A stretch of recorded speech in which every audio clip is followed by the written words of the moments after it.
मैं सांप बनकर दोबारा जन्मा, लेकिन अगली ही पल खुद को एक मेडिसिनल लिकर के बड़े मटके में डूबा हुआ पाया। मेरे आसपास कई और क्रीचर्स भी शराब में प्रिजर्व करके रखे गए थे। लगता था जिसने हमें यहां डाला था वह हमें 5 पॉइजन वाइन बनाने के लिए इस्तेमाल करना चाहता था। मैं लगातार सोच रहा था कि यहां से एस्केप कैसे करूं। तभी अचानक मेरे पेट में भयंकर हंगर उठी, इतनी जबरदस्त कि उसे रोकना लगभग इम्पॉसिबल था। मैंने मुड़कर उन क्रीचर्स को देखा जो बहुत पहले मर चुके थे। नौजिया महसूस होने के बावजूद मैंने उन्हें एक एक करके पूरा निगल लिया। लेकिन तभी कुछ अनएक्सपेक्टेड हुआ। मैंने डिवॉयरिंग इवोल्यूशन सिस्टम एक्टिवेट कर दिया। अब मुझे सिर्फ खाना था और एनर्जी पॉइंट्स मिल जाते थे। इन एनर्जी पॉइंट्स से मैं अपने 5 बेसिक एट्रीब्यूट्स बढ़ा सकता था, और जब सारे एट्रीब्यूट्स मैक्स हो जाते तो मैं सीधे अगले एवोल्यूशन स्टेज में पहुंच जाता। सिस्टम ने मेरे वेनम की टॉक्सिसिटी 5 गुना बढ़ा दी थी, लेकिन प्रॉब्लम यह थी कि यह विशाल मिट्टी का जार इतना ऊंचा था कि मैं बाहर नहीं निकल सकता था। मैं टेंशन में डूबा ही था कि तभी दरवाजा खुला। एक आदमी अंदर आया। मैं तुरंत चुपचाप लेट गया और डेड होने का एक्टिंग करने लगा। वह आदमी जार को देखकर कंफ्यूज्ड हो गया। अरे, सिर्फ एक ही सांप बचा, लेकिन उसे जल्दी डिलीवरी करनी थी, इसीलिए उसने बिना ज्यादा सोचे 4 और स्नैक्स अंदर फेंक दिए। जैसे ही उसने लिड खोला, मैंने तुरंत उसके चेहरे पर वेनम स्पिट कर दिया। आह! उसकी चीख गूंज उठी और मैं पूरी स्पीड से दरवाजे की ओर भागा। मैंने तुरंत एक एनर्जी पॉइंट खर्च करके सिस्टम रडार एक्टिवेट किया। बाहर एक रेसिडेंशियल एरिया था और लगभग 1 किलोमीटर दूर एक विशाल माउंटेन दिखाई दे रहा था। अगर मैं वहां पहुंच जाता तो पूरी तरह फ्री हो जाता, लेकिन बीच में कई हाईवेज थीं। मैंने फैसला किया कि नाइट होने तक वेट करना बेहतर होगा। मैं पहले पास के एक बुशेस वाले एरिया में जाकर हाइड हो गया। करीब 10 मिनट बाद कई फायर फाइटर्स और सर्च डॉग्स वहां पहुंच गए। सब जानते हैं कि डॉग्स की स्मेलिंग एबिलिटी बेहद डेंजरस होती है। मैं तेजी से सरकता हुआ एक होल में घुस गया। अंदर मुझे एक बेचारा गोट मिला। मैं चाहता तो उसे किल कर सकता था, लेकिन उससे भी अच्छा था उसे स्केपगोट बनाना। मैंने उसके शरीर में थोड़ा वेनम इंजेक्ट किया ताकि वह नम हो जाए, फिर धीरे धीरे उसे होल के एंट्रेंस तक धकेल दिया। कुछ ही देर बाद बाहर भयानक बार्किंग की आवाजें आने लगीं। फिर धीरे धीरे सब शांत हो गया। मैं समझ गया, फिलहाल डेंजर टल चुका था। आधी रात के बाद मैं धीरे धीरे बाहर निकला। दूर माउंटेन को देखते ही पेट फिर हंगर से मरोड़ने लगा। तभी मुझे मिट्टी में एक रैट भागता दिखा। इतना परफेक्ट प्रे मैं कैसे छोड़ देता, लेकिन स्नेक्स की तरह पूरा जीव निगलना मुझे बहुत अनकंफर्टेबल करता था। मैं मन ही मन सोचने लगा, काश मेरे टीथ होते। तभी सिस्टम ने मेरी इच्छा डिटेक्ट कर ली। Organ transformation program activated. 10 energy points खर्च करके एक एवोल्यूशन पॉइंट पाया जा सकता था, और पर्याप्त एवोल्यूशन पॉइंट्स जमा होने पर मैं मनचाहा ऑर्गन एवॉल्व कर सकता था। मैं सिस्टम के ट्रांसफॉर्मेशन ब्लूप्रिंट्स देखने लगा। शायद एक दिन मैं सचमुच ड्रैगन बन सकता था। हालांकि अभी उन टेरिफाइंग इवोल्यूशन पाथ्स के बारे में सोचना भी जल्दबाजी थी। लगातार 8 घंटे तक हंटिंग करने के बाद मैंने 400 एनर्जी पॉइंट्स जमा किए। उनमें से 40 एवोल्यूशन पॉइंट्स में कन्वर्ट करके मैंने सारे एट्रीब्यूट्स भर दिए। फिर शुरू हुई मेरी पहली बड़ी एवोल्यूशन। पूरे शरीर में टेयरिंग पेन फैल गया। कुछ मिनट बाद मुझे महसूस हुआ कि मेरा बॉडी पहले से ज्यादा बड़ा और मोटा हो चुका था। Evolution successful. मैं अब लेवल 2 वाइल्ड बीस्ट बन चुका था। लेवल 10 पर पहुंचने के बाद मैं एक यूनिक बीस्ट बनता। उसके ऊपर 3 बड़े रैंक्स थे: बीस्ट, सोल्जर, बीस्ट जनरल और बीस्ट किंग। हायरार्की समझने के बाद मैं रोड क्रॉस करने निकल पड़ा, लेकिन जैसे ही मैं सड़क के बीच पहुंचा, एक ब्लॉन्ड लड़का और एक लड़की सुपर बाइक पर मेरी तरफ आते दिखाई दिए। स्पीड 300 किलोमीटर प्रति घंटा से भी ऊपर थी। लड़की एक्साइटमेंट में चिल्ला रही थी और मोबाइल से वीडियो रिकॉर्ड कर रही थी। जब बाइक का टायर मुझे क्रश करने ही वाला था, मैंने पूरी ताकत से जंप लगाई और दूसरी तरफ जा गिरा। ये डेंजरस मोमेंट कैमरा में रिकॉर्ड हो गया। दोनों तुरंत रुक गए। वीडियो देखकर वे शॉक्ड रह गए। इतना बड़ा पाइथन! उन्होंने तुरंत न्यूज हॉटलाइन पर कॉल कर दिया। अगले दिन यह न्यूज टीवी पर फैल चुकी थी। 2 साल से लिकर में सोख किए गए एक स्नेक ने ब्रूअर को काट लिया था, और उसका वेनम सामान्य से 5 गुना ज्यादा डेडली था। इंटरनेट पर लोग म्यूटेशन थ्योरीज डिस्कस करने लगे। हाल ही में कई बिजार इंसिडेंट्स हुए थे। नाचती चिकन्स, ह्यूमन फेस वाले एनिमल्स, यहां तक कि 9 टेल्ड फॉक्स भी। जब इंटरनेट पर डिबेट्स चल रही थी, मैं तब तक माउंटेन्स की डेप्थ में पहुंच चुका था। कई दिनों की जर्नी के बाद मैं बेहद एग्जॉस्टेड हो चुका था। मैंने फिर से रेडार खोला। पास की एक केव में मुझे स्नेक्स का विशाल नेस्ट दिखाई दिया। सभी हाइबरनेशन में थे। मैं धीरे धीरे अंदर घुसा और एक एक करके उन्हें डिवावर करना शुरू कर दिया। 100 से ज्यादा स्नेक्स खाने के बाद मुझे 90 एवोल्यूशन पॉइंट्स मिले। मैंने तुरंत 2 लेवल्स बढ़ा ली। फिर एवोल्यूशन के लिए सेफ प्लेस ढूंढी। तभी मैंने देखा मेरी लाइफ स्पैन सिर्फ 5 साल बची थी। लेकिन अगर 5 साल के अंदर मैं बीस्ट सोल्जर बन गया तो मुझे 10 साल एक्स्ट्रा लाइफ स्पैन मिल सकती थी। अगले दिन मैं रिवर बैंक पर सनबाथ ले रहा था कि अचानक आसमान में एक ईगल की तेज चीख गूंजी। मैं तुरंत समझ गया मुझे टारगेट कर लिया गया है। तभी मेरे दिमाग में एक प्लान आया। भले ही मैं उड़ नहीं सकता था, लेकिन मेरे पास 3D रेडार था। मैंने ईगल की हर मूवमेंट ट्रैक करनी शुरू कर दी। मैं जानबूझकर बिल्कुल रिएक्ट नहीं कर रहा था। ईगल तेजी से नीचे डाइव करने लगा। जैसे ही वह 5 मीटर दूर पहुंचा, मैंने उसके चेहरे पर वेनम स्पिट कर दिया। उसकी दोनों आंखें इंस्टेंटली ब्लाइंड हो गईं। फिर मैंने उसके गले को पूरी ताकत से बाइट कर लिया। मरते वक्त तक उसे समझ नहीं आया कि वह कैसे काउंटर अटैक का शिकार हो गया। लेकिन ईगल को खाने के बाद अचानक मुझे अनईजी फीलिंग होने लगी। मैंने फिर रेडर एक्टिवेट किया। इस बार कई ब्लू डॉट्स दिखाई दी। सिस्टम के अनुसार रेड मतलब एक्सट्रीम डेंजर, ब्लू मतलब मॉडरेट डेंजर, येलो मतलब इक्वल स्ट्रेंथ और व्हाइट मतलब नो डेंजर। मैं नहीं जानता था कि ये ब्लू डॉट्स कौन थे, लेकिन वे तेजी से रिवर की ओर बढ़ रहे थे। मैं बुशेस में हाइड हो गया। तभी उनकी शक्ल साफ दिखाई दी। वे 5 प्रोफेशनल स्नेक हंटर्स थे, पूरी तरह आर्म्ड। उनकी बातचीत सुनकर मुझे सब समझ आ गया। रिसर्च इंस्टीट्यूट ने एक खास स्नेक को पकड़ने के लिए 5 लाख का रिवॉर्ड रखा था, और वह स्नेक मैं था। मैं समझ गया कि अगर सरवाइव करना है तो इन्हें एक एक करके खत्म करना होगा, क्योंकि अपने पिछले जीवन में मैं खुद भी स्नेक हंटर था। उनकी टैक्टिक्स मुझे अच्छी तरह पता थी। मैंने मौका देखकर पीछे रह गए एक आदमी पर हमला किया और उसके हाथ पर बाइट कर लिया। फिर तुरंत जंगल में डिसअपियर हो गया। बाकी लोग मुड़े और मेरी दिशा में शॉटगन से 2 फायर किए, लेकिन दूरी ज्यादा होने की वजह से पैलेट्स मेरी स्केल्स भी नहीं तोड़ पाए। उन्होंने एक आदमी को घायल साथी के पास छोड़ा और बाकी 3 पीछा करने लगे। 2 हंटिंग डॉग्स सबसे आगे दौड़ रहे थे। मैंने उन्हें जंगल में गोल गोल घुमाया। जब हंटर्स वहां पहुंचे, दोनों डॉग्स मर चुके थे। वे रेज में चीखने लगे, इस मॉन्स्टर की खाल उतार देंगे। लेकिन जैसे जैसे वे आगे बढ़े, मैंने फिर पीछे वाले आदमी को टारगेट किया। एक और सरप्राइज अटैक। फिर तुरंत पेड़ के पीछे हाइड। एक आदमी गुस्से में मेरी तरफ दौड़ने लगा, लेकिन उसके साथी ने रोक लिया। पागल हो गए हो, वो बीस्ट इंटेलिजेंट है, वो हमें एक एक करके खत्म कर रहा है। वे आखिरकार काम हुए और घायल साथी का ट्रीटमेंट करने लगे। तभी दूर से 2 गन शॉट्स सुनाई दिए, फिर एक दर्दनाक स्क्रीम। बाकी दोनों के चेहरे डर से सफेद पड़ गए। अब उनके दिमाग में सिर्फ रिट्रीट का थॉट था। 5 में से सिर्फ 2 लोग बचे थे। अगर वे अभी नहीं भागते तो यहीं मर जाते। उनके मन में तुरंत पीछे हटने का ख्याल आया। 5 में से अब सिर्फ 2 ही बचे थे। अगर वे अभी नहीं भागते तो शायद यहीं मर जाते। जिन 2 आदमियों को मैंने काटा था, उन्हें घूरते हुए मेरी नजर अचानक जमीन पर बिखरी दवाइयों के पास पड़े एक छोटे से लाल डिब्बे पर पड़ी। जैसे ही मैंने उस फल को देखा, मेरे अंदर गहराई से एक जबरदस्त लालसा उठी।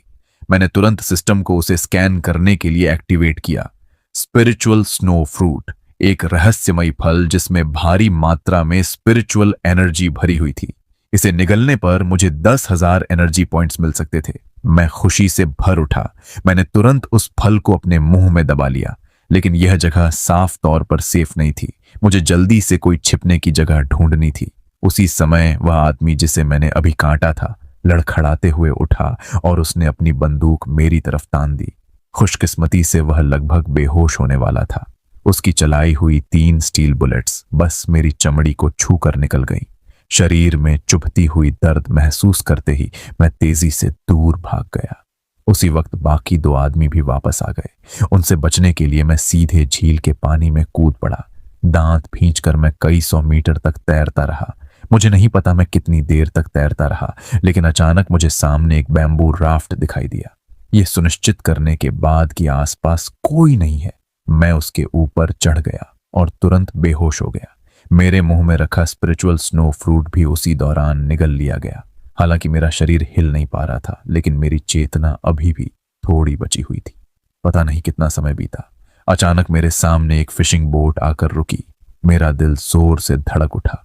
मुझे लगा इस बार मैं सच में खत्म हो गया, लेकिन मेरी उम्मीद के बिल्कुल उलट नाव पर मौजूद छोटी लड़की ने जिद पकड़ ली कि वह मुझे बचाएगी। उस लड़की का फिजिक बेहद अजीब था। बचपन से ही छोटे जानवर उसकी तरफ खींचे चले आते थे। उसके पिता और दादा ने स्थिति देखकर आखिरकार मुझे घर ले जाकर इलाज करने का फैसला किया। मैं खुद को आह भरने से रोक नहीं पाया। मुझे सच में अच्छे लोग मिल गए थे। 7 दिन बीत गए। मेरे घाव लगभग पूरी तरह ठीक हो चुके थे।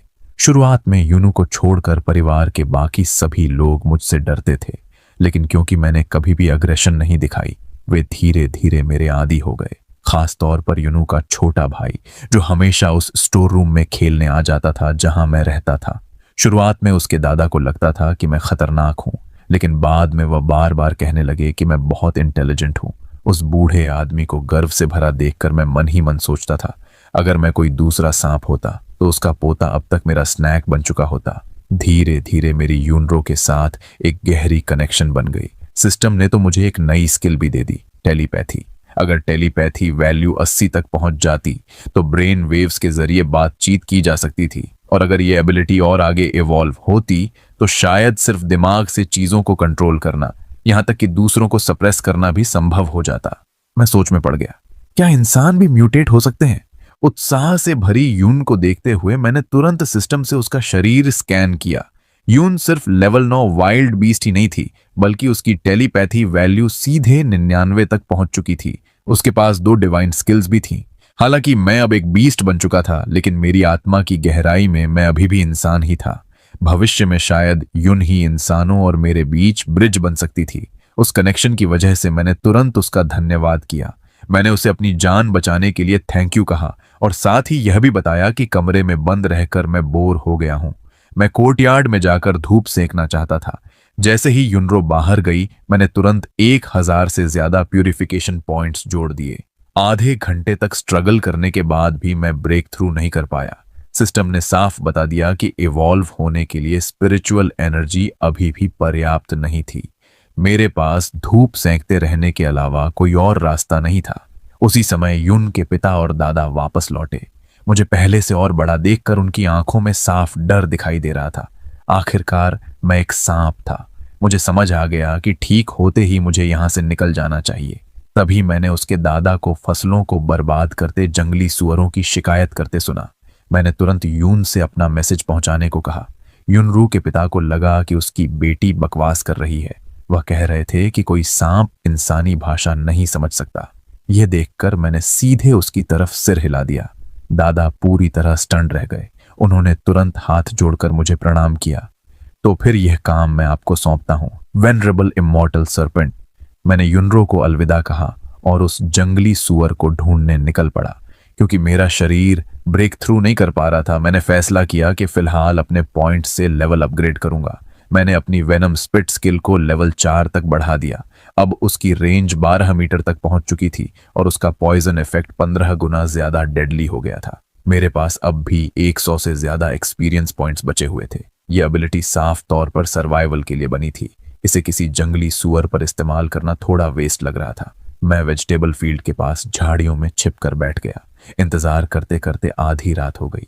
अचानक मैप पर 10 ब्लू डॉट्स दिखाई दिए। मैंने तुरंत दूर की तरफ देखा।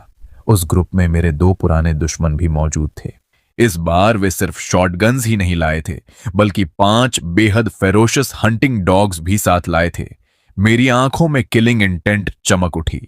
इस बार मुझे इन सबको एक साथ खत्म करना था। मैंने बिना हिचकिचाए अपनी मेंटल प्रेशर स्किल एक्टिवेट कर दी। अगले ही पल 5 डॉग्स वहीं बेहोश होकर गिर पड़े। मेरे विशाल शरीर को देखकर स्नेक हंटर्स डर से कांपने लगे। उनकी चीखें जंगल में गूंज उठीं। मुझे भी उम्मीद नहीं थी कि यह स्किल इतनी पावरफुल होगी। उन्हें पूरी तरह सप्रेस करने के बाद मैंने हर एक के शरीर में वेनम इंजेक्ट किया, फिर एक एक करके उनकी हड्डियां तोड़ डाली। मैं तब तक नहीं रुका जब तक क्रैकिंग साउंड सुनाई देना बंद नहीं हो गई। उसके बाद मैंने उनकी बैलेंसिंग्स चेक की कि कहीं कोई कैमरा या वॉइस रिकॉर्डर तो नहीं है। काफी देर सर्च करने के बाद भी मुझे सिर्फ बिस्किट्स और मेडिसिन मिले। इन चीजों का मेरे लिए कोई यूज नहीं था। मैंने सोचा था इन्हें यूनरो के लिए ले जाऊं, लेकिन अफसोस मेरे पास ना हाथ थे ना पैर। मैं कुछ कैरी नहीं कर सकता था। जहां तक उन 5 हंटिंग डॉग्स की बात थी, उन्हें वेस्ट करना बेकार था। मैंने उन सबको निगल लिया, लेकिन ह्यूमन फ्लेश खाने की बात, अब भी मैं खुद को उसके लिए मजबूर नहीं कर पा रहा था। मैं वापस विल्डरनेस में लौट गया और अपना एम्बुश जारी रखा। आधी रात के करीब अचानक रेडर पर एक ब्लू डॉट दिखाई दिया। मैंने तुरंत 3D इमेज झूम की। वह एक विशाल बार किंग था। उसका आकार लगभग मेरे बराबर था। उसकी थिक स्किन और मजबूत बॉडी देखकर साफ पता चल रहा था कि वह बीस्ट्स में टॉप टियर स्पेसिमेन था। मेरा उससे फ्रंटल बैटल करने का कोई इरादा नहीं था। मैं चुपचाप एक पेड़ पर चढ़ गया और उसके पास आने का इंतजार करने लगा। जैसे ही वह रेंज में आया, मैंने सीधे उसकी आंख पर वेनम स्पिट कर दिया। करोसिव पेन से बॉर किंग पागलों की तरह गरजने लगा। आखिर 15 गुना टॉक्सिसिटी कोई मजाक नहीं थी। सिर्फ 10 मिनट के अंदर वह जमीन पर गिरकर मर गया। मैं तुरंत युनरो के घर वापस लौटा और उसे बॉर किंग की लोकेशन बता दी। युनरो के पिता ने जल्दी से कुछ लोगों को बुलाया और माउंटेन पर जाकर उसका कॉर्प्स वापस ले आए, क्योंकि मेरा स्टमक अभी भरा हुआ था। मैंने सिर्फ आधा मीट लिया और बाकी उन्हें छोड़ दिया। अब मैं युनरो के साथ बैठकर वीडियोस देख रहा था, तभी न्यूज चैनल पर ब्रेकिंग न्यूज आई। हाल ही में साउथ चाइना सी की गहराइयों में एक जायंट स्केलेटन मिला है। स्केलेटन लगभग 10 मीटर ऊंचा था। उसका सिर नहीं था, लेकिन उसके 4 हाथ थे। उसकी चेस्ट में किसी अननोन मटेरियल से बनी जायंट सोड ढंसी हुई थी। रिपोर्ट देखते हुए मुझे काफी राहत महसूस हुई। दुनिया में लगातार उभर रहे मॉन्स्टर्स और मिस्टीरियस फिनोमेना मेरे लिए परफेक्ट कवर बन रहे थे। और 15 दिन बीत गए। मैंने फैसला किया था कि अब डीप माउंटेन्स में जाकर एवोल्यूशन का मौका ढूंढूंगा, लेकिन योनरो की फैमिली ने मुझे रोकने की पूरी कोशिश की, खासकर उसका पिता आगू, जो सबसे ज्यादा सिंसियर था। हर दिन वह मेरे लिए चिकन, डक, फिश और मीट लेकर आता। इन 2 हफ्तों में मॉन्स्टर इंसिडेंट्स और भी बढ़ गए थे। यहां तक कि इस छोटे से विलेज में भी कई पोल्ट्री एनिमल्स पागल होकर इंसानों पर हमला करने लगे थे। धीरे धीरे पूरी दुनिया कैओस में डूबने लगी। मैं साफ महसूस कर सकता था कि हवा में मौजूद मिस्टीरियस एनर्जी लगातार घनी होती जा रही थी। ये बेचैनी मुझे बहुत इरिटेटेड कर रही थी। लेकिन बॉर किंग का मीट खाने के बाद आगू और उसके बेटे के शरीर भी बदलने लगे थे। उन दोनों को महसूस हो रहा था कि कोई मिस्टीरियस फोर्स उनके बॉडीज को स्ट्रेंथन कर रही है। उसी समय धरती अचानक जोर जोर से कांपने लगी। मेरा इंस्टिंक्ट तुरंत चीखा, कुछ बहुत बुरा होने वाला है। मैंने तुरंत युनरो की फैमिली को घर से बाहर निकलने का आदेश दिया। जैसे ही हम ओपन एरिया में पहुंचे, पूरा घर कोलैप्स होकर मलबे में बदल गया। मैंने तुरंत युनरो और बाकी लोगों को चेतावनी दी, जल्दी किसी ऊंची जगह पर जाओ। अर्थक्वेक के बाद काउंटलेस वाइल्ड बीस्ट्स जंगलों से भागते हुए बाहर आने लगे। वे सीधे ह्यूमन टेरिटरीज में घुस गए। हर तरफ फाइटिंग, बाइटिंग और किलिंग शुरू हो गई। उसी समय सिस्टम की नोटिफिकेशन चमकी, surrounding spiritual energy awakening. System के अनुसार मैं जल्द ही एवॉल्व कर सकता था। इस बार मैंने सचमुच यनरो की पूरी फैमिली की जान बचाई थी। उसके ग्रैंडफादर और छोटे बच्चों ने तुरंत मेरे सामने घुटने टेक दिए। ग्रैंडफादर तो यनरो को मेरा डिसाइपल तक बनाना चाहता था। मैंने उन्हें गहरी नजर से देखा। मैं अच्छी तरह समझ रहा था कि वह क्या सोच रहा है, अब जब दुनिया कैटास्ट्रोफीरा में प्रवेश कर चुकी थी। अगर उनकी फैमिली के पास मेरे जैसा सपोर्ट होता, तो कम से कम वे सेफली सरवाइव कर सकते थे। वैसे भी मेरे सिस्टम के साथ मेरा स्ट्रॉन्गर होना तय था। अगर मुझे भविष्य में अपनी फैक्शन बनानी थी, तो मुझे भरोसेमंद लोगों की जरूरत पड़ती। ये सोचकर मैंने उनकी रिक्वेस्ट एक्सेप्ट कर ली। अब जब मैं मास्टर बन चुका था, तो मुझे वेलकम गिफ्ट भी देना चाहिए था। हालांकि मेरे पास देने लायक कुछ खास नहीं था, लेकिन इस डिजास्टर में सर्वाइवल सप्लाईज बेहद जरूरी थीं। फैमिली को सेटल करने के बाद मैं हंटिंग पर निकल पड़ा। माउंटेन के अंदर चलते हुए अचानक मुझे एक बेहद आकर्षक फ्रेग्रेंस महसूस हुई। यह सेंसेशन स्पिरिट स्नो फ्रूट से भी ज्यादा इंटेंस थी। मैं अकेला नहीं था जो इस स्मेल से अट्रैक्ट हुआ था, लेकिन बाकी बीस्ट्स की हालत अजीब थी। वे जैसे अपनी सैनिटी खो चुके थे और बिना सोचे आगे बढ़ते जा रहे थे।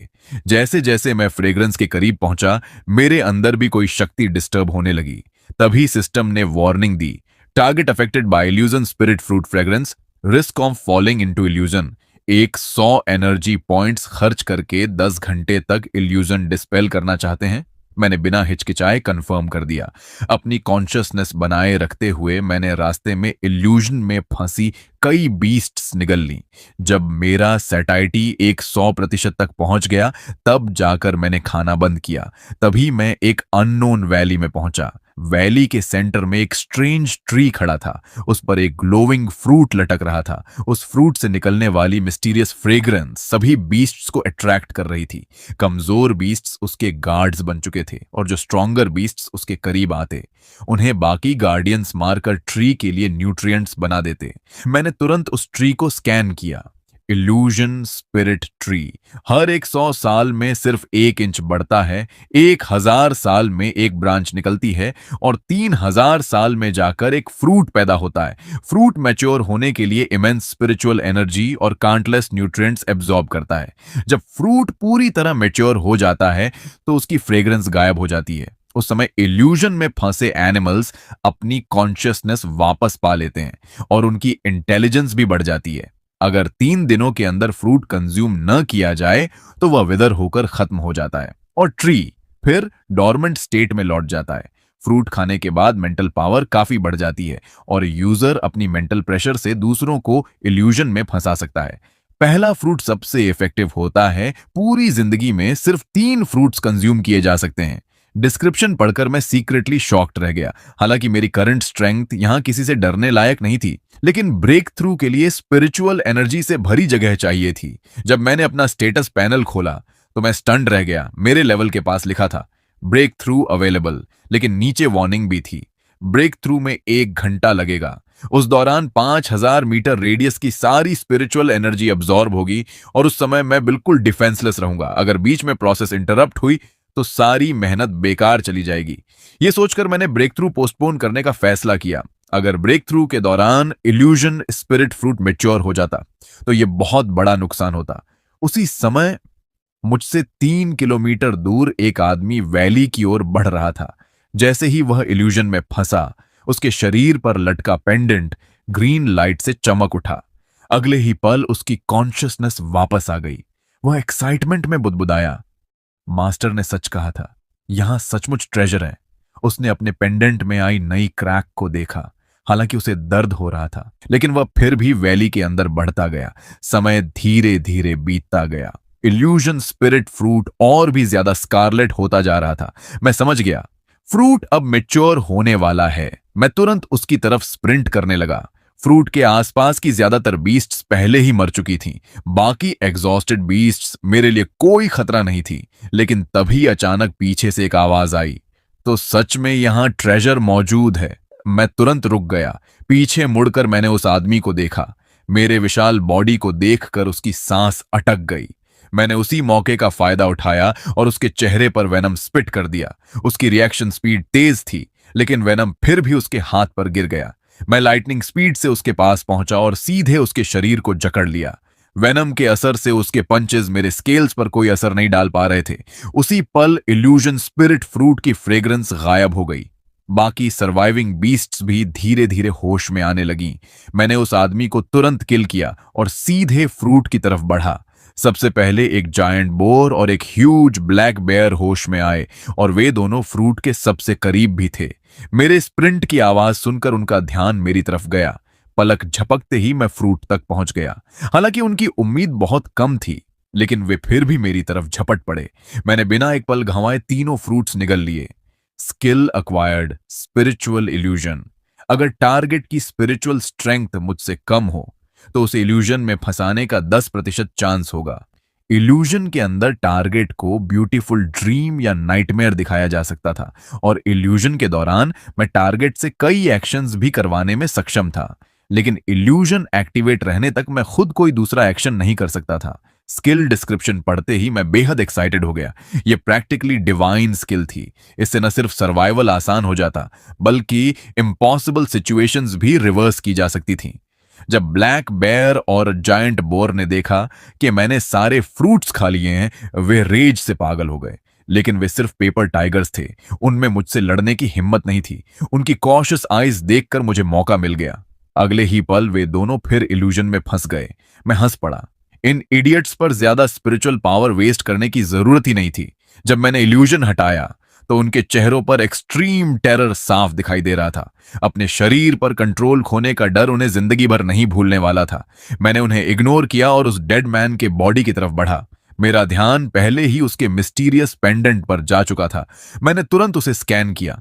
स्पिरिचुअल प्योरिटी पेंडेंट, एक डिफेक्टिव सिंगल यूज आइटम। यह लो लेवल स्पिरिचुअल अटैक्स को ऑटोमेटिकली डिस्पेल कर सकता था और वेरर की मेंटल क्लैरिटी बनाए रखता था। हर बार ओनर की रक्षा करने पर इसमें एक क्रैक आ जाती थी। जब क्रैक्स पूरे पेंडेंट को कवर कर लें तो यह साधारण जेड बन जाता था। डिस्क्रिप्शन पढ़ने के बाद जायंट बोअर धीरे धीरे पीछे हटने लगा, फिर अचानक पूरी स्पीड से भाग गया। जहां तक ब्लैक बेयर की बात थी, वह धड़ाम से मेरे सामने गिर पड़ा। फिर उसने सबमिशन दिखाने के लिए अपना पेट ऊपर कर दिया। मैं जोर से हंस पड़ा। फ्री सर्वेंट मिल रहा था तो मना क्यों करता। मैं सोच ही रहा था कि उससे कम्युनिकेट कैसे करूं। तभी ब्लैक बियर ने सिर उठाकर मेरी तरफ देखा। उसकी नजर में मैं ऐसा टेरिफाइंग एग्जिस्टेंस था जो उसे आसानी से डिस्ट्रॉय कर सकता था। अगर वह मेरे जैसे पावर हाउस के साथ जुड़ जाए तो शायद फ्यूचर में रिवेंज लेने का मौका भी मिल सकता था। तभी सिस्टम की नोटिफिकेशन चमकी। Creator voluntarily submitting accepted servant, acceptance rewards plus एक 100 mental power. Additionally servant will inherit partial abilities from master. नई skill added, soul mark. Soul mark लगाने के बाद सर्वेंट कभी भी अपने मास्टर को बिट्रे नहीं करेगा। इसके अलावा सर्वेंट मास्टर के आधे एट्रीब्यूट्स इनहेरिट कर सकता था, लेकिन सोल मार्क बेहद प्रेशियस था। पहली बार इस्तेमाल करने के लिए 100 मेंटल पावर चाहिए थी, दूसरी बार 1000, तीसरी बार 10,000। हर अगली सोल मार्क की कीमत कई गुना बढ़ जाती थी। सिस्टम ने खास warning the, please use with caution. लेकिन मैंने ज्यादा देर नहीं सोची। मैंने सीधे जोंदा पर सोल मार्क लगा दिया। कुछ ही देर बाद मेरे दिमाग में एक भारी आवाज गूंजी, चीफ, मेरा नाम शोंडा है, आज से आप मेरे चीफ हैं। सिस्टम की वजह से हम दोनों धीरे धीरे एक दूसरे के थॉट्स समझने लगे। रिकॉग्निशन मिलने के बाद श्योंदा की आंखें एक्साइटमेंट से चमक उठी। उसे उम्मीद नहीं थी कि मैं उसे एक्सेप्ट करूंगा, और ऊपर से उसका चीफ एक ऐसा टेरिफाइंग एग्जिस्टेंस था जिसके पास मॉन्स्ट्रस पोटेंशियल था। तभी सिस्टम नोटिफिकेशन चमकी, first spiritual servant recruited, reward plus 100 mental power, skill acquired, great bear strength. 1000 energy points consume करने पर यह स्किल एक्टिवेट होती थी।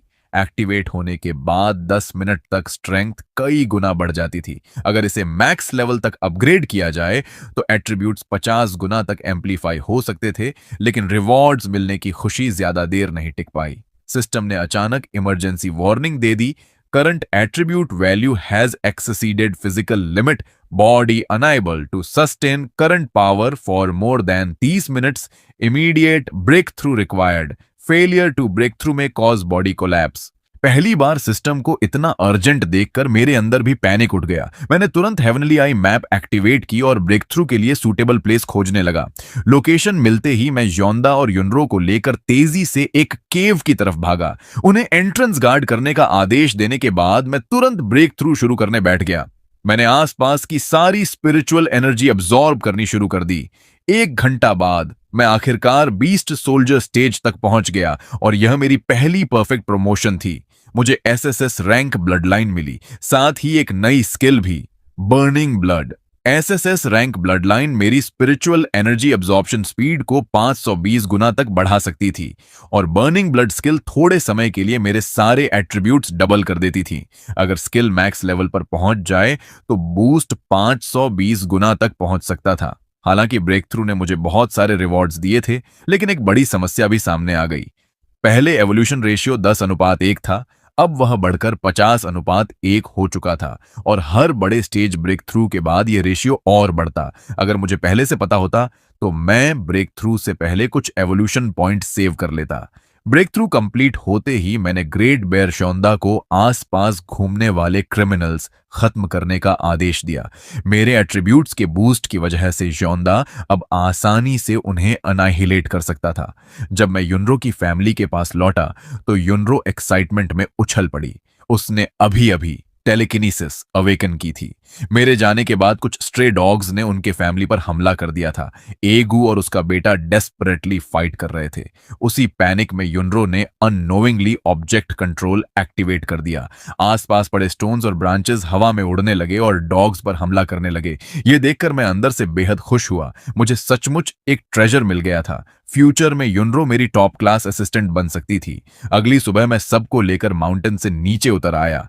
मैंने फैसला कर लिया था कि युनरो को अपनी ह्यूमन रिप्रेजेंटेटिव बनाऊंगा, और अगर ऐसा था तो नेचुरली मुझे उसके लिए सेफ टेरिटरी भी बनानी थी। 2 हफ्ते बाद फायर स्टोन्स की मदद से मेरा स्टेज अपर बीस्ट सोल्जर तक पहुंच चुका था। वहीं श्योंडा भी बिगिनर बीस्ट सोल्जर बन गया था। ये अचीवमेंट्स उन 2000 से 3000 सर्वाइवर्स की वजह से थीं जो हमारे सामने खड़े थे।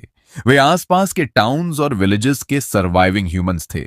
जब उन्होंने देखा कि युनरो की फैमिली को जायंट स्नेक और ब्लैक बेयर प्रोटेक्ट कर रहे हैं, तो उन्होंने भी हमारे साथ जुड़ने का फैसला कर लिया। पूरे रास्ते स्ट्रेंज बीस्ट्स लगातार हमला करती रहीं, लेकिन उन्हें मारकर मिलने वाला मीट पूरे ग्रुप को फीड करने के लिए काफी था। कुछ लोग 100 किलोमीटर दूर काउंटी हेडक्वार्टर्स तक पहुंचना चाहते थे, उम्मीद में कि वहां मिलिट्री प्रोटेक्शन मिलेगी। इन 2 हफ्तों में स्ट्रेंज बीस्ट्स की इंटेलिजेंस और भी बढ़ गई थी। अब वे रैंडम अटैक्स नहीं करती थीं, वे ग्रुप्स बनाकर कोऑर्डिनेटेड एम्बुशेस करने लगी थीं। इसी दौरान ह्यूमंस में भी कुछ अवेकेंड पीपल प्रकट हुए। मैंने उन्हें ग्रुप की आउटर डिफेंस पर तैनात कर दिया। जहां तक रियर गार्ड की बात थी, वह जिम्मेदारी मेरी, शोंदा और युनरो की थी। रास्ते में शोंदा अक्सर बिना पूछे बारबेक्यू खाने लगता था और लगभग हर समय युनरो के आसपास घूमता रहता। इतने बड़े ग्रुप की वजह से हम दिन में मुश्किल से 10 किलोमीटर ही ट्रैवल कर पाते थे, और खुले आसमान के नीचे हजारों लोगों को सुलाना भी बड़ी समस्या थी। उस रात हमने एक डिजर्टेड विलेज को रेस्टिंग पॉइंट चुना। जब ग्रुप अंदर जाने लगा, मैंने हेवनली आई मैप एक्टिवेट की। विलेज एंट्रेंस पर एक विशाल ब्लैक बुल और उसके साथी खड़े थे। उसके एक सींग पर तो एक इंसान की लाश तक टंगी हुई थी। मैं तुरंत समझ गया कि ये ऑर्डिनरी अवेकेंड सोल्जर्स के बस की बात नहीं थी। मैं तेजी से आगे बढ़ा। जैसे ही ब्लैक बुल चार्ज करने वाला था, कुछ फ्लाइंग नाइव्स उसके सामने जाकर धंस गए। जब से यूनरो ने टेलीकाइनेस अवेकन की थी, मैंने उसे सुपरमार्केट से किचन नाइव्स कलेक्ट करवाए थे। हमारे पास उसे धीरे धीरे ट्रेन करने का समय नहीं था। रियल कॉम्बैट ही उसे ग्रो कर सकता था। मैंने यूनरो से कहा, मास्टर आज ग्रिल्ड बीफ खाना चाहता है। बस इतना सुनते ही यूनरो एक्शन में आ गई। एक पल में आधा बुल हर्ड जमीन पर गिर चुका था। बुल लीडर पैनिक में मुड़ा और भागने लगा। मैंने शोंदा और युनरो को बाकी बुल संभालने का आदेश दिया और खुद लाइटनिंग स्पीड से आगे बढ़कर बुल लीडर को खत्म कर दिया। उस रात मैंने आखिरकार आराम से ग्रिल्ड बीफ एंजॉय किया। रॉ प्रे को जिंदा निगलने की तुलना में यह सिविलाइज्ड लाइफ कहीं ज्यादा कंफर्टेबल थी। खाने के बाद मैं शोंदा और युनरो को लेकर नाइट पेट्रोल पर निकल गया। साथ ही आगे का रास्ता भी स्काउट कर रहा था। अगर कोई डेंजर मिलता तो रास्ते में ही खत्म कर देते। मैं महसूस कर सकता था कि युनरो जल्द पूरी तरह अवेकन होने वाली थी। मैं उसे सेफ्टी जोन की तरफ ले जाने की सोच ही रहा था कि अचानक बूम! दूर एक एक्सप्लोजन हुआ। मैं तुरंत फुल स्पीड से वहां भागा। बैटलफील्ड पर पहुंचकर मैंने देखा कुछ सोल्जर्स म्यूटेंट बोर्स के ग्रुप से लड़ रहे थे। ये वे सिविलियंस नहीं थे जिन्हें मैं प्रोटेक्ट कर रहा था। मैं ऑर्डिनरी ह्यूमंस को इंटिमिडेट कर सकता था, लेकिन आर्मी अलग चीज थी। अगर गन फाइट शुरू हो जाती तो मुझे भी यकीन नहीं था कि मैं हैवी फायर आर्म्स सर्वाइव कर पाऊंगा, और अगर अभी मदद कर भी दूं तो कौन जानता था फ्यूचर में वही लोग मेरे खिलाफ न हो जाए। आखिर इंसान अलग बीइंग्स के साथ 2 ही तरीके अपनाते हैं, या तो वॉरशिप और सबमिशन, या फिर कैप्चर और डिसेक्शन। लेकिन आखिरकार मेरी ह्यूमन साइड जीत गई। पहले उन्हें बचाते हैं, बाकी बाद में देखेंगे। अगर सिचुएशन खराब हुई तो मैं शोंदा के साथ चला जाऊंगा। अगर मैं सच में जाना चाहूं तो कोई मुझे रोक नहीं सकता था। जल्द ही हम तीनों बैटलफील्ड के पीछे पहुंच गए। एक जायंट स्नेक, एक ह्यूज ब्लैक बेयर और एक लड़की। ये स्ट्रेंज कॉम्बिनेशन देखते ही पूरा बैटलफील्ड फ्रीज हो गया। दूर बिनोक्यूलर्स पकड़े कमांडर भी स्टन्ड रह गया। मैंने शोंदा से कहा, 2 बड़े वाले मैं संभालता हूं, बाकी तुम लोग देख लो। इतना कहकर मैं लाइटनिंग स्पीड से म्यूटेंट बोर लीडर तक पहुंच गया। मेंटल मैनिपुलेशन एक्टिवेट होते ही दोनों बोर किंग्स एक दूसरे पर टूट पड़े। उसी मौके का फायदा उठाकर मैंने दोनों में मैसिव वेनम इंजेक्ट कर दिया। चौंदा सीधे एनिमी फॉर्मेशन में घुस गया और बोर्स को मैसेकर करने लगा। बाकी बची म्यूटेंट बीस्ट्स यूनरो के फ्लाइंग नाइव्स से एक एक करके कटती चली गईं। कुछ ही मिनटों में पूरा म्यूटेंट बियार आर्मी खत्म हो चुका था। यह दृश्य देखकर सामने खड़ी मिलिट्री पूरी तरह डम्फाउंडेड रह गई। मैंने यूनरो को आगे भेजा ताकि वह सोल्जर्स से कम्युनिकेट कर सके। बातचीत से पता चला कि उनकी मिशन नियर बाय सर्वाइवर्स को रेस्क्यू करना था, लेकिन अर्थक्वेक की वजह से रोड्स और माउंटेन्स बुरी तरह टूट चुके थे। उन्हें लाइट इक्विपमेंट के साथ डेंजरस रूट लेना पड़ा और रास्ते में काउंटलेस म्यूटेटेड पिग्स ने उनकी प्रोग्रेस रोक दी थी। जब उन्हें पता चला कि जायंट स्नेक वास्तव में यूनरो का मास्टर है तो वे और भी शॉक्ड हो गए। उनके लिए सबसे अनबिलीवेबल बात यह थी कि मैं और स्योंदा ह्यूमंस की प्रोटेक्शन कर रहे थे। कमांडर शॉकिंग ने तुरंत फैसला किया, जब तक ये ह्यूमैनिटी के साइड पर हैं, ये हमारे एलाइज हैं। जब रेफ्यूजीज को मिलिट्री कैंप में पहुंचाया गया तो काउंटलेस सर्वाइवर्स रो पड़े। उन्हें आखिर यकीन हो गया कि ड्रैगन कंट्री ने उन्हें अबैंडन नहीं किया। ये देखकर मुझे लगा अब मेरे जाने का समय आ गया है। शाओ किंग ने भी फैसला किया कि वह मेरे और ज्योंदा के बारे में हाई कमांड को रिपोर्ट करेगा। वह अच्छी तरह जानता था, अगर जायंट स्नेक और ब्लैक बेयर को एलाई नहीं बनाया जा सकता तो कम से कम उन्हें एनिमी भी नहीं बनने देना चाहिए। उसी रात यूनरो भी एक डीप अवेकनिंग स्टेट में चली गई। आधा महीना बाद मैं यूनरो और स्योंदा को एक विशाल नदी के किनारे लेकर पहुंचा। यहीं स्योंदा की मदर मारी गई थी। तब वह छोटा था और रिवेंज लेने में असमर्थ। तभी से वह हेट्रेड लेकर भटकता रहा था। मैंने थर्ड आई रडार एक्टिवेट किया। जल्द ही एक ब्लू डॉट दिखाई दिया। करीब जाकर देखने पर पता चला वह 10 मीटर लंबा जायंट क्रोकोडाइल था। सिस्टम डेटा के अनुसार वह प्राइमरी कमांडर स्टेज में था। उसकी डिफेंस और स्ट्रेंथ दोनों टेरिफाइंग थी, लेकिन पिछले आधे महीने में मैंने 850 इवोल्यूशन पॉइंट्स जमा कर लिए थे। मैं कभी भी नेक्स्ट ब्रेक थ्रू कर सकता था और एक बार कमांडर स्टेज तक पहुंच गया तो ये एंशिएंट क्रोकोडाइल मेरे सामने कुछ भी नहीं होता। ज्योंदा और यूनरो भी मेरे सीरियस एक्सप्रेशन को समझ गए। मैंने शोंडा की तरफ देखा। आज रात मैं ब्रेक थ्रू करूंगा, उसके बाद उसे मारना बच्चों का खेल होगा। स्योंदा एक्साइटेड होकर बोला, चीफ आप निश्चिंत होकर ब्रेक थ्रू कीजिए। जो भी डिस्टर्ब करने आएगा उसे पहले मेरी लाश पार करनी होगी। उस रात हमने एक अबैंडन्ड विलेज में शेल्टर लिया। आसपास की म्यूटेटेड फिश साफ करने के बाद मैं एक पुराने घर के अंदर चला गया। उसी समय सिस्टम फिर सामने आया। नेक्स्ट ब्रेक थ्रू रिक्वायर्स 2 घंटे। Will absorb massive spiritual energy within 10,000 meter radius. Process will purify and reconstruct body. मैंने बिना हिचकिचाए ब्रेक थ्रू शुरू कर दिया। मैंने तुरंत ब्रेक थ्रू शुरू कर दिया। जैसे ही आसपास की स्पिरिचुअल एनर्जी मेरी तरफ कन्वर्ज होने लगी, स्योंदा और यूनू दोनों पूरी तरह अलर्ट हो गए। समय धीरे धीरे बीतने लगा। जो विलेज पहले पूरी तरह खाली था, वहां धीरे धीरे म्यूटेटेड क्रीचर्स दिखाई देने लगीं। वे सब इस विशाल एनर्जी फ्लक्चुएशन से अट्रैक्ट होकर आ रही थीं। मेरी मेंटल प्रेशर महसूस करते ही कई लो लेवल बीस्ट्स डरकर पीछे हट गईं, लेकिन कुछ सोल्जर लेवल बीस्ट्स अभी भी धीरे धीरे आगे बढ़ रही थीं। वे इंस्टिंक्टिवली समझ चुकी थीं कि यहाँ एक नया किंग जन्म लेने वाला है, लेकिन कोई भी आसानी से रिट्रीट नहीं करना चाहती थी। आखिर हाई लेवल बीस्ट का फ्लैश और ब्लड उनके लिए अल्टीमेट डेलिकेसी था। अगर वे मुझे ब्रेक थ्रू के दौरान मार देती तो शायद वहीं तुरंत इवॉल्व भी हो सकती थी। अगर मेरा ब्रेक थ्रू फेल हो जाता तो उनके पास मुझे खत्म करने का मौका था। मैंने अपनी कॉन्शियसनेस का एक हिस्सा बाहर की सिचुएशन ऑब्जर्व करने के लिए छोड़ रखा था। इस ब्रेक थ्रू ने बहुत सारे टेरिफाइंग क्रीचर्स अट्रैक्ट कर लिए थे और मेरे दिल में एक अजीब बेचैनी लगातार बढ़ रही थी। हालांकि मैप अभी तक कोई एबनॉर्मैलिटी नहीं दिखा रहा था, फिर भी वह क्राइसिस फीलिंग गायब नहीं हो रही थी। 1.5 घंटे बाद मैप पर अचानक एक ब्लू आइलैंड जैसा सिग्नल दिखाई दिया। Ancient land crocodile. शिकार करते समय उसने स्पिरिचुअल एनर्जी फ्लक्चुएशन महसूस की और पूरी स्पीड से यहां दौड़ पड़ा। मेरी टेरिफाइंग मेंटल प्रेशर महसूस करते ही उसके इंस्टिंक्ट्स ने वार्निंग दी, डेंजर अहेड, रिट्रीट इमीडिएटली। लेकिन उसी समय उसे यह भी समझ आ गया, अगर उसने अभी इंटरफेयर नहीं किया और दूसरा किंग सक्सेसफुली इवॉल्व हो गया तो इस टेरिटरी में उसके लिए कोई जगह नहीं बचेगी। एक टेरिटरी में दो किंग्स नहीं रह सकते। ये मेरा टेरिटरी है। मैं किसी दूसरे रूलर को टॉलरेट नहीं करूंगा। जब चौंदा और यूनू ने उस जाइंट क्रोकोडाइल को देखा तो दोनों अंदर तक हिल गए। उसकी प्रेशर बेहद हॉरिफाइंग थी। मैं भीतर ही भीतर बेचैन हो उठा। जल्दी करो, जल्दी, बस थोड़ा और। श्योंदा और यूनू जानते थे वे इस एंशिएंट मॉन्स्टर को रोक नहीं सकते। अगर वे सीधे भिड़ते तो ये सिर्फ सुइसाइड होता। ब्लैक बेयर और टू हॉर्न्ड बीस्ट यूनू को सामने देखकर एंशिएंट क्रोकोडाइल की आंखों में कंटेम्प्ट चमक उठा। उसके लिए वे दोनों सिर्फ छोटे इंसेक्ट्स थे। श्योंदा दांत भींचकर जायंट क्रोकोडाइल को घूरता रहा। वह लापरवाही से अटैक करने की हिम्मत नहीं कर रहा था। यूनू ने खुद को काम रहने पर मजबूर किया। उसके फ्लाइंग नाइव्स उसके आसपास घूम रहे थे। एंशिएंट क्रोकोडाइल समझ चुका था कि उसे जल्दी करना होगा। अगर देर हुई तो सिचुएशन उसके खिलाफ जा सकती थी।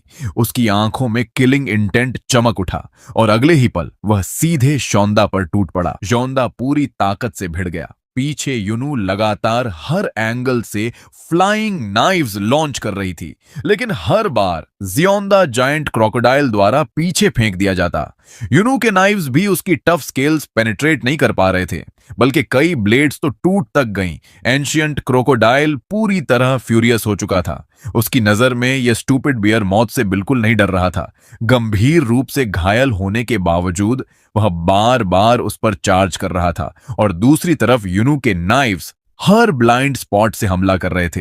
हर बार जब एंशिएंट क्रोकोडाइल यूनू को पहले मारने की कोशिश करता, जियोंदा पागलों की तरह उसके सामने कूद पड़ता।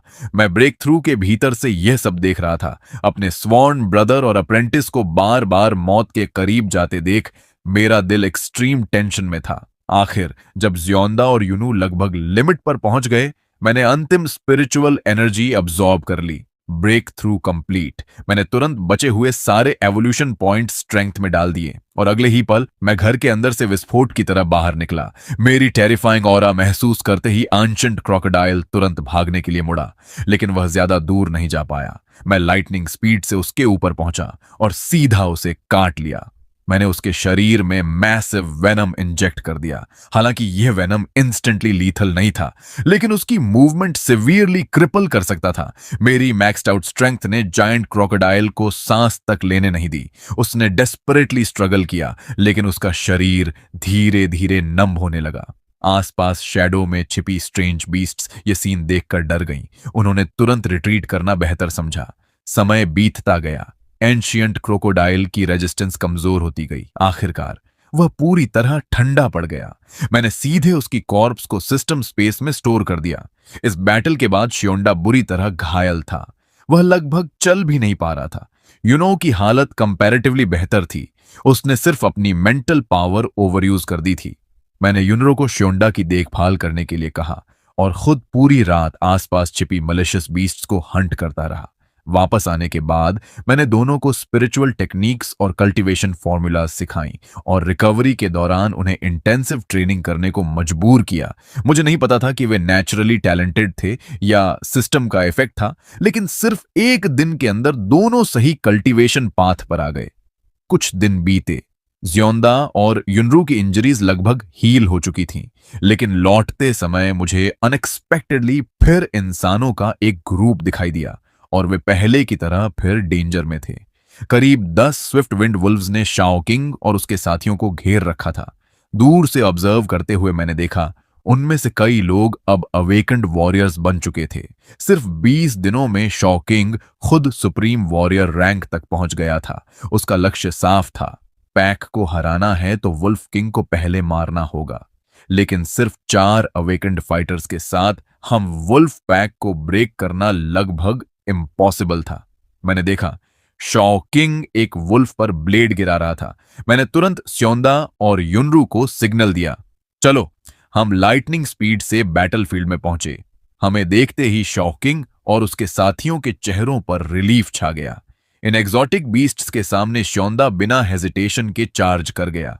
जहां तक वुल्फ किंग की बात थी, वह सिर्फ बीस्ट सोल्जर लेवल पर था। मैंने उसे एक ही अटैक में खत्म कर दिया। शाओ किंग अस्त व्यस्त हालत में बोला, आप तीनों का धन्यवाद। अगर आप नहीं आते तो हम आज मर चुके होते। थोड़ी बातचीत के बाद मुझे पता चला कि वे यहां क्यों आए थे। ग्रेट अर्थक्वेक के बाद माउंटेन्स और रिवर्स की ज्योग्राफी पूरी तरह बदल गई थी। कई मिस्टीरियस प्लेसेस अचानक प्रकट हो गए थे। हाल ही में एक रेफ्यूजी गलती से एक केव में गिर गया था। बाकी लोगों ने उसे काफी खोजा, लेकिन कुछ नहीं मिला। वे मजबूरी में सेफ्टी जोन लौट गए। लेकिन कुछ दिन बाद वह आदमी खुद वापस आया और उसकी स्ट्रेंथ कई गुना बढ़ चुकी थी। 10 ऑर्डिनरी सोल्जर्स भी उसे रोक नहीं सकते थे। उसने बताया, उस केव में उसने एक स्ट्रेंज फ्रूट खाया था। फ्रूट खाने के बाद उसे अनअबेयरेबल पेन हुआ और वह बेहोश हो गया। जब वह जागा तो उसके पास अनइमेजिनेबल पावर थी। उसी शक्ति के सहारे वह सेफ्टी जोन तक वापस पहुंचा। बाद में हाई कमांड ने ऐसे मिस्टीरियस प्लेसेस को नाम दिया एंशिएंट रूइंस। ये रूइंस जैसे अचानक दुनिया में उभर रही थीं और उनमें मिलने वाले अपॉर्चुनिटीज, चाहे ह्यूमंस हो या एग्जॉटिक बीस्ट्स, दोनों के लिए प्राइसलेस थे। शाओ किंग और उसकी टीम भी ऐसी ही एक एंशिएंट रूइन एक्सप्लोर करने आए थे, लेकिन अनएक्सपेक्टेडली स्विफ्ट विंड वुल्व्स उनसे पहले वहां पहुंच गए और वे लगभग अपनी जान गंवा चुके थे। यह सब बताने के बाद शाओ किंग ने गंभीर एक्सप्रेशन के साथ हमें इनवाइट किया, क्या आप हमारे साथ एंशिएंट रूइन एक्सप्लोर करेंगे? हम तो आउटर एरिया में ही मरते मरते बचे हैं। कौन जानता है अंदर क्या हॉर्सेस छिपे हों। अगर ग्रेट स्नेक हमारे साथ हो तो हमारी सर्वाइवल रेट कई गुना बढ़ जाएगी।